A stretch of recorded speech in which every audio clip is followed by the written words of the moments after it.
झारखंड में पहले चरण के मतदान के बाद बीजेपी के प्रदेश प्रवक्ता प्रतुल शाहदेव ने प्रेस कॉन्फ्रेंस किया और दावा किया कि इस चरण की 2/3 सीटों पर हमारी जीत सुनिश्चित हो गई है। उन्होंने कहा, मतदान को लेकर जनता के उत्साह को देखते हुए कहा जा सकता है कि लोगों ने परिवर्तन के लिए वोट किया है और हम मानते हैं कि वोटिंग प्रतिशत में और भी बढ़ोतरी होगी। कई बड़े नेताओं ने भी मतदान किया।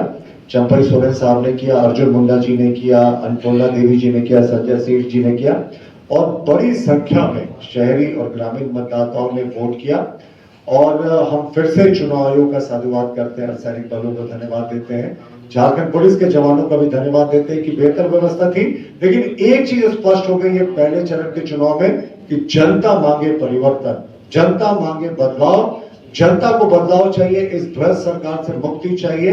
हेमंत सोरेन साहब ने जिस तरीके से इस झारखंड को 4 साल 7 महीने लूटा है, हम 5 महीने चंपई सोरेन जी का नहीं गिनते इसमें क्योंकि उस समय बेहतर व्यवस्था थी। ये 4 साल 7 महीने के लूट और भ्रष्टाचार का बदला जनता ने ईवीएम के जरिए पहले फेज में दे दिया और दूसरे फेज में मुझे लगता है ये बढ़त और होगी। कम से कम 43 सीटों पर जो विधानसभा का चुनाव हुआ है, हम 2/3 से ज्यादा सीटों पर जीतेंगे।